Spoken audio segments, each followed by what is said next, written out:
6A1. Owasso beating Broken Arrow 42-19 in the Patriot Bowl. Our own Heather Geller is out there right now with a special friend of ours, Barry Lewis of the Tulsa World. Heather, take it away. All right, yeah, we do love us some Barry Lewis here. And yes, we do have to talk about that game that went on here, the Patriot Bowl. We have to talk about that Owasso defense and just what they were able to do to that Broken Arrow Tiger offense, Barry. That really was the story of the night. From the start of the second quarter till midway through the fourth, Broken Arrow only had 2 first downs.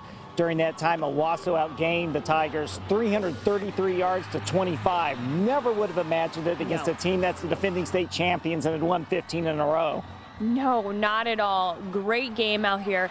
And now we have to go to the other rivalry game, the Backyard Bowl. Union back on top in that matchup. Union, it must have seemed to them that it had been forever since they'd won a game. They had lost 3 in a row dating back to last year, and things weren't looking good early, but they really turned it on. What a defensive effort in the second half by Union. The only cause for concern, I would think, for Union going on is the passing game still isn't there yet. They've got 89 yards in passing the last 2 weeks, and in the long term, that's probably not going to cut it. To see that defense improve, though, how important was that for Coach Fred and his team? Oh, that's huge, especially, shutting out Jenks in the second half, really responding to the challenge, and that is going to be huge for Union going on from here, especially when their next game is against Owasso. Yes. So another game tonight that was probably a surprising loss. We got to talk about that Booker T Bentonville game. Yes, Bentonville's a good team, but it still stunned me, especially the way Booker T played last week against Bishop Kelly. Right now, we don't know which Booker T team we're going to get week to week. They weren't good in week 1, really good last week, and not so good this week. That really surprised me. Coach Caleb over there has kind of a young team there as well. How much does that contribute to what, this roller coaster season they're having? I think that definitely contributes when you have young players, and I think you can say the same thing about Jenks as well.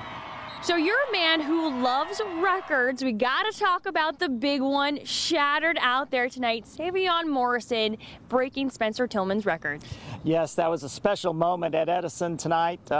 As Savion, as he said, it was the perfect opponent, perfect timing, because if he could pick one opponent to do it against, it'd be their Midtown Classic rival, Memorial. So the timing was perfect, and it was really great to see earlier this week the interaction that Savion had with Spencer Tillman, the great player that he broke the record of tonight. And now the only question is, how many yards is Savion going to rack up in his high school career? 5,000, maybe 6,000?